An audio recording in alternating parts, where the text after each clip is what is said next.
Hi, good afternoon. My name is Cassandra Faison. I go by the name of Cassie, preferably. And I am presenting this presentation to the Addiction Family Counseling class. I'm earning a degree as a human service generalist. My case study today is about James. James is addicted to meth, heroin, crack, liquor, like everything underneath the sun. His behavior has escalated from when he was young to when he grew up as an adult. He had very little supervision and very little support. He started stealing little by little. It went from just smoking cigarettes, it started from drinking to X, Y, and Z. So basically, the theories that I have chosen for this movie that I've watched is motivational intervention, joining. I had a few more. Sorry, joining. Motivational intervention, joining. And I believe that is at planning, resolve and envision, and feedback. What I mean by that, with the motivational intervention, sorry, I'm sick, so I'm really stuffed up. So basically, after James, the addict's brother, Bob, once he was picked up from the airport, he went straight to rehab. During the first couple weeks, he was on guard. James was. He acted like he knew everything, that he was not like the other guys. He would run out of meetings too. Sorry, my impediment was really terrible. So basically what happened was, in the opening of the movie, James fell off a roof. Next clip, he was on a plane going to see his brother. James didn't know he was going to see his brother, Bob. Bob picked him up and dropped him off at treatment and sent him into treatment. Within the treatment, James would run in and out of the group, not wanting to participate. He thought this was a joke. He thought everybody else was the problem, and he was not the problem. That they're addicts and that he's not. That they wanted to be there, but he did not want to be there. So as it went on, the therapist with Bob, again, James' brother, and James the addict, they were having a brief little intervention, whereas Bob was saying how he was feeling about the whole situation with James and being addicted to drugs. James basically stood up and was very angry, saying that basically your feelings are dismissed by me because they're not true, whereas what I feel is true. At that point, James felt that he was absent, that Bob was the favorite and no one wanted James.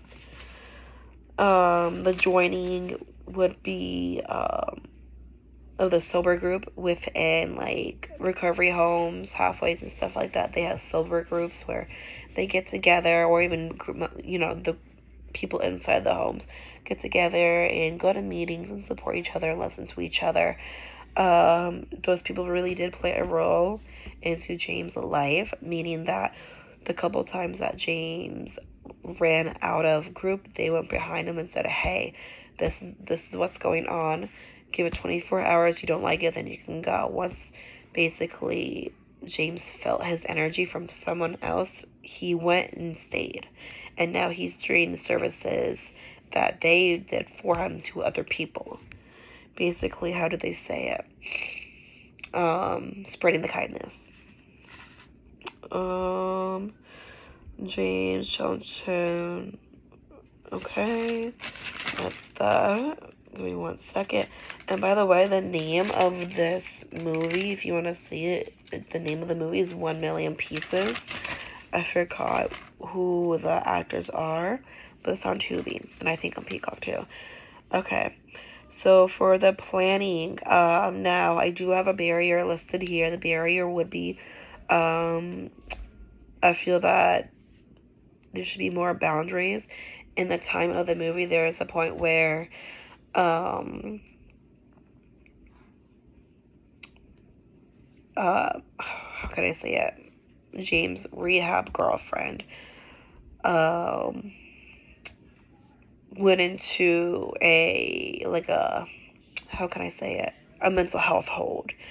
The counselor knew, but didn't want to tell James. Eventually, come to find out, she told James. This created a barrier, this created an issue because at this point in time, let's say if something happened to her or if she wasn't there, a lie could have happened, and the the lie could affect the relationship between James and the counselor, the authenticity of it, the factuality of it. Everything would have just went south if he knew that she did die or she did X, Y, and Z or whatever the case may be. You don't know. We don't know at that point what's going to happen. Um, and then also this is a barrier too because it could show that James is manipulating to get what he wants. And a big part of being in recovery and being an addict, manipulation is like number one. So planning, so he lets his guard down on James in front of his counselor. Thought at one point the counselor was a normal person, which wasn't this. Knowing that information humbled James, and he then began working on the 12 steps, for example, the personal inventory. So, after a while, after that scene, he did approach the therapist wanting to work on the 12th step, or the step work, one of the other, and he wanted to work on his personal inventory. He was planning his recovery compared to people working on his recovery for him. He's working on it the way he feels is right. The resolve and envisioning, like the scene when James... Okay. So the resolve and envisioning that I have here is when there was a part in the movie where James basically ran off, and when he ran off, he saved his girlfriend, and found her basically in a crack house. Within that crack house, she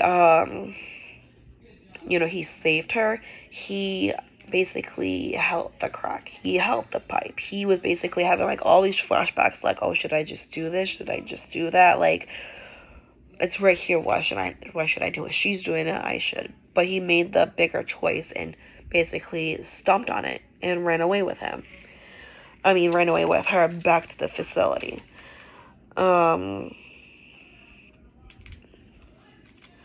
Okay, so I have this structural family counseling. So the only family member that was seen and was there with him was the brother, Bob. He made a comment when he first got picked up by his brother, maybe this time that James would make it because mom and dad wanted you to make it. Again, mom and dad's on the picture, so I can't really touch base upon that. You can make your assumptions on that. The feedback, responsibility, advice, menu, empathy, self-efficiency. So basically down the line of that, at first he was nothing like that. He wanted to receive no feedback. He wanted no responsibility, or no advice, or no menu, no empathy, no self-sufficiency. Maybe he wanted some people to feel bad for him, but whatever the case may be. So during this whole movie, he learned how to receive feedback. He learned how to be responsible. He learned how to take advice. He learned how to be empathetic, and he learned how to do things for himself. So my next solution is what I have here.